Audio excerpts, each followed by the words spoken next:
Who's that? Stephen King. Stephen King. Okay. Yeah.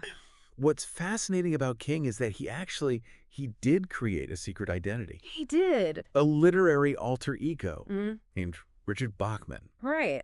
And the story behind this pseudonym, Yeah. it's not just some marketing gimmick. We're talking deep-seated anxieties, creative frustrations, Right. and a fascination with the darker impulses of ambition. Absolutely. And what makes this even more intriguing Yeah, is that King initially tried to keep the Bachman books completely separate from his own work. he did. He wanted readers to judge them on their own merit, Right. without the weight of his already established name. And when that plan backfired. When people figured out Bachman was him, Yeah. he was furious. He was very upset. I mean, I get it. Yeah. You pour your heart and soul into something. Sure. You try to create this separate identity. Yeah. And it's like someone pulled back the curtain at the worst possible moment. But it's like, yeah, having the rug pulled out from under you. Exactly. He felt incredibly vulnerable, exposed. Yeah. He even compared the exposure of Bachman to a vampire being killed by sunlight. That's such a classic King image, right? Totally. It speaks to how deeply he felt about this other self, this Bachman persona. Yeah. It wasn't just a name on a page. Right. It was an outlet. Okay. A way for him to tap into something he felt he couldn't as Stephen King. Exactly. And to understand that, Yeah. we need to look at the book that really brings this duality to life, Okay. The Long Walk. The Long Walk. It's one of the few Bachman novels King actually started writing under the pseudonym. Really? And it offers a raw, unflinching glimpse into the darker side of ambition and the human cost of competition. Okay, so set the stage for us. Okay. What is The Long Walk all about? Imagine a dystopian America where 100 teenage boys 100. voluntarily participate in a grueling walking contest. Okay.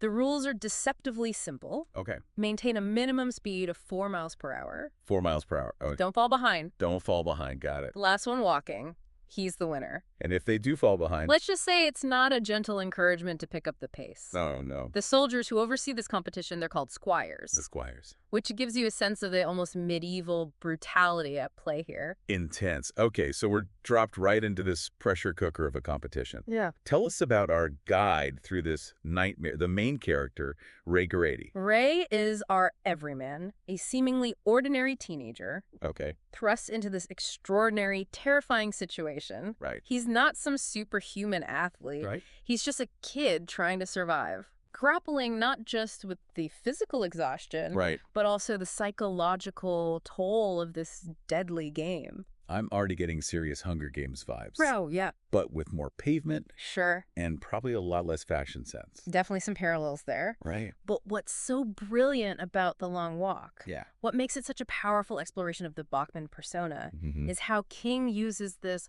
high-stakes competition Right. as a metaphor for something much deeper. Okay, I see where you're going with this. Yeah. The relentless pace of The Long Walk, Right. the constant threat of elimination.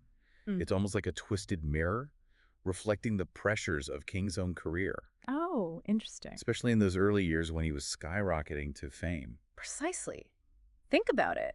The pace of the walk is relentless. Yeah. Just like the pressure to churn out hit after hit when Yeah. you're a newly successful author. And the way the walkers are dehumanized, Yeah. reduced to numbers in the text, Right. it's chilling. It is. You barely remember they even have names. It's like they become commodities, right? Right. Their humanity stripped away by this brutal spectacle. Yeah. And that's something King himself was acutely aware of as his fame grew. Real. That fear of being reduced to a product, Right. a name on a book cover.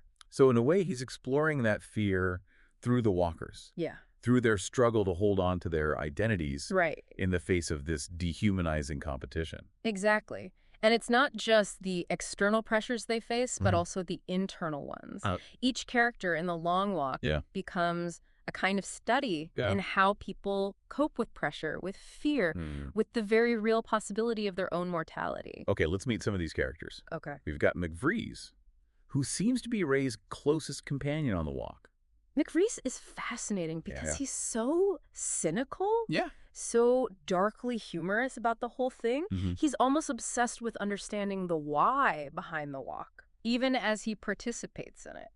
Which to me speaks to that part of us. Yeah. That tries to rationalize even the most absurd, Right. most horrifying situations. Right. That desperate need to make sense of the senseless. Yes. And then you have Stebbins, Steppen. this enigmatic figure who seems to operate on a whole other level. Okay. He actually refers to himself as the rabbit The rabbit. in a rigged race, Wow. which is both insightful and incredibly chilling. It's like he's acknowledging the illusion of control, Yes. or lack thereof, Right. that hangs over the entire walk. Exactly. And you could argue that this reflects King's own anxieties about the writing process. Oh, The feeling that sometimes you're just a conduit, Right. a channel for stories that seem to come from somewhere beyond your conscious control. And then there's Barkovich, Markovich. who is just intense. He's the embodiment of unraveling sanity under pressure, Right. constantly pushing buttons, Yeah. trying to exploit any weakness in the other walkers. It's almost like he wants to see them break, Yeah, to prove that beneath the surface, right. they're all just as desperate, Mm-hmm. just as capable of cruelty as he is. Which, again, you could connect to the darker side of fame, Right. the way it can pit people against each other, Yeah. turn ambition into a blood sport.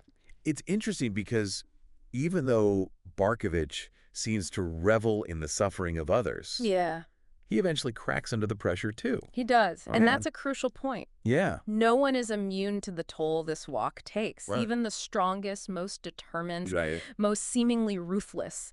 Wow. They all break in their own way. Yeah. And then there's Olson. Wow. He's heartbreaking because he clings to hope, Right. even as it becomes clear just how dire their situation is. He's the one who asked that question. Yeah. That seems to hang over the entire book. What's that? Why did I get into this? Right. And isn't that the question they should all be asking themselves? But of course, they can't afford to dwell on it for too long. No. Because the moment they slow down, Right. the moment they lose focus, Yeah. they risk being eliminated. And as the walk progresses, Yeah. the tension, the desperation, Mm-hmm. it must become almost unbearable for these boys. It does. For Ray. Absolutely. Right. And that's where Bachman's writing really shines. How so? He doesn't just tell you about the physical and psychological strain. Yeah. He makes you feel it. Right. The descriptions of the blisters, Yeah. the cramps, the sheer agony of putting one foot in front of the other when Yeah. your body is screaming for you to stop. It's brutal. It's visceral. Yeah. And then there are the psychological games these boys play with each other. Oh, yeah. The taunts, the attempts to psych each other out. It's Yeah. exhausting just to read about it. And through it all, Yeah. there's this constant pressure, this Mhm. ticking clock. Right. Because they know that every second counts. Every second counts. Every step could be their last. And what about the crowds? The Those crowds. faces blurring together. A Mm. sea of eyes watching their every move. Right. They cheer, they jeer, but they're always there. Yeah. A constant reminder that these boys are no longer individuals. Wow. They're spectacles. You mentioned earlier that Ray's girlfriend, Jan, Yeah. didn't want him to participate in the walk. She begged him to back out. So- But Ray, yeah. he's driven by this need to prove himself, Oh, even if it means risking everything. wow. And there's this heartbreaking scene where he does see Jan, He does. briefly, as he passes through his hometown. Oh, no. It should be this beautiful reunion, Right. but it's tainted by the circumstances. Right.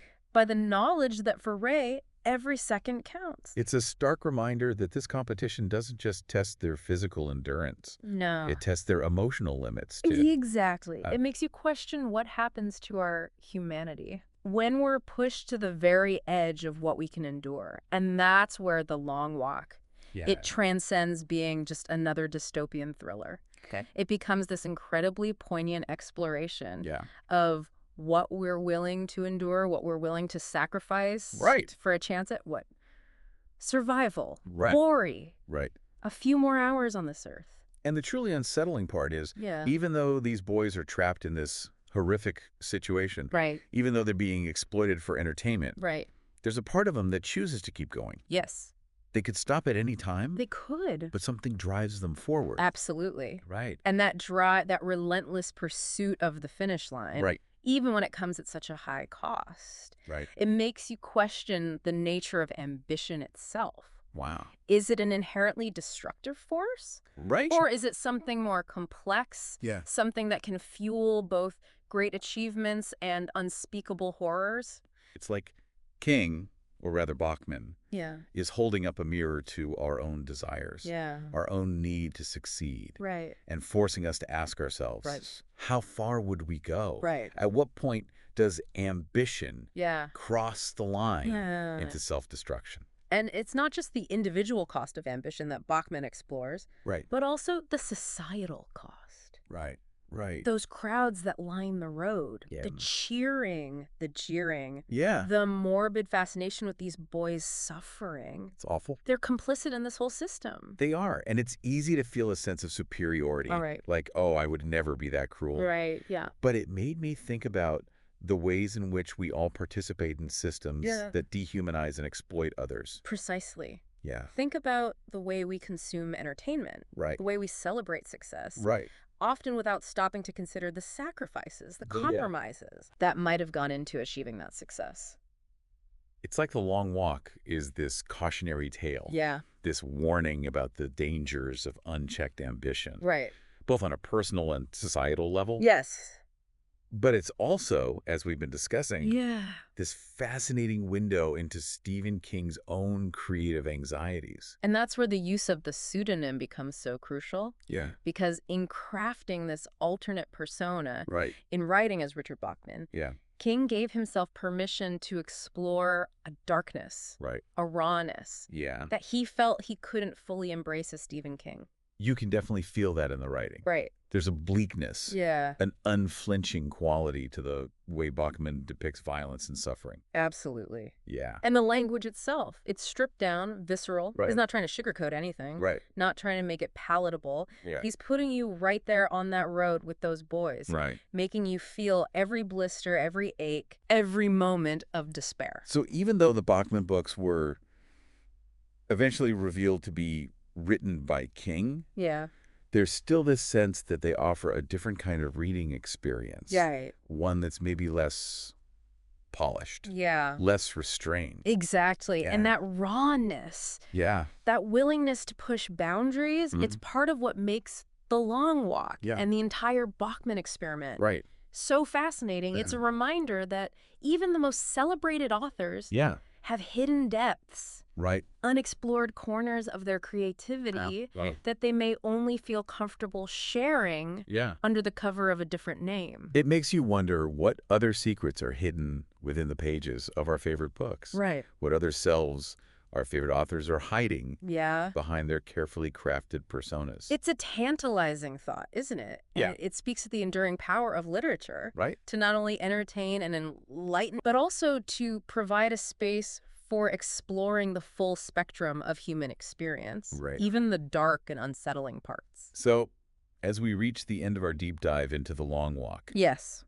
what's the one enduring idea you hope listeners take away Yeah. from this exploration of Stephen King, Richard Bachman, Yeah. and the motivations behind this literary alter ego? I think the biggest takeaway is this. Yeah, We all contain multitudes. we do. Within each of us, there are hidden depths, Right. unexplored territories, voices yearning to be heard. Wow. And sometimes it takes a creative act of courage, Yeah. a willingness to step outside of our comfort zones, Right? to tap into those hidden selves and Right. bring them to life. It's a powerful message about the transformative potential of creativity. It is. So the way it allows us to confront our fears, explore our shadows, Yes. and ultimately become more fully realized versions of ourselves. Exactly. Yeah. And that, I think, is a journey worth taking. Right. Whether we do it under our own names or behind the mask of a carefully chosen pseudonym. Well said. Thank you. And that concludes our deep dive. Excellent. Until next time, keep exploring those hidden depths. Yes. And remember, Yeah. sometimes the most terrifying monsters are the ones we create ourselves.